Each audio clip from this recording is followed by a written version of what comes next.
think this is a really important one because most professionals have skills of some variety. Right.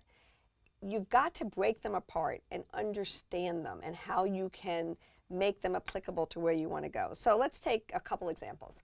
The first is if you are a functional executive, so you know about human resources, you know the legal department, you know communications, you know finance, you know marketing. If you think about it, even sales, a lot of what organizations have to do are functional skills. Right.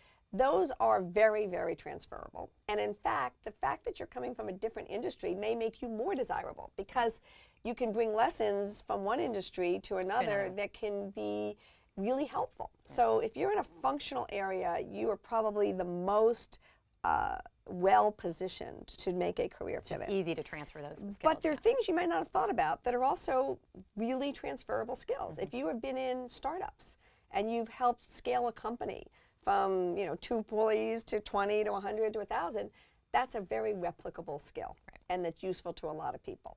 Even industry, you and I were both in entertainment. If we wanted to pivot to technology, which is now a very exciting place to be, how do you use your entertainment experience? Well, you've got a lot of technology companies that need to partner or sell to entertainment companies. You are very valuable to them. So you can use that industry knowledge to transfer to a different industry. The one great example of that is government.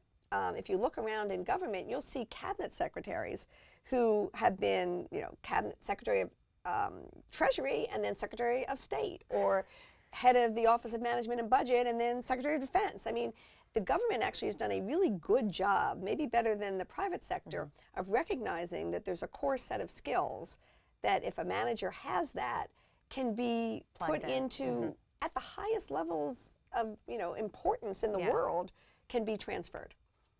So it's something to think about and to look at your skill set and see the gold nuggets in it, and pull them out and be able to imagine how you could apply them in a new venue. This actually reminds me of someone that, and I think you're going to know who I'm talking about, that works with our company. Yes. Who is, she's just a career manager, and she'd had many, many, many years of career high-powered jobs in Fortune 100 companies. But if you looked at what that skill was, it was so transferable. She can just manage her way through anything, right? And the fact that she'd been in, and then she came, to Business Talent Group. But the fact that she'd been in all these different industries, I think, gives her perspective that much more, oomph and value. And the thing that's really interesting about her is she took a number of years off. I think 6 or 7. So a significant amount of time to pursue some personal objectives. When I looked at her, what was clear to me is the skills she had didn't go away. She didn't forget how to manage. You don't lose that muscle. And that's an important thing to remember too, that just because you knew a skill and you haven't done it for a while, it's like riding a bike. You don't lose it. And so don't be afraid. And don't diminish your knowledge because you may have taken a path that took you on a different place for a couple of years. These are core skills, and you should be able to leverage them and use them in your new direction.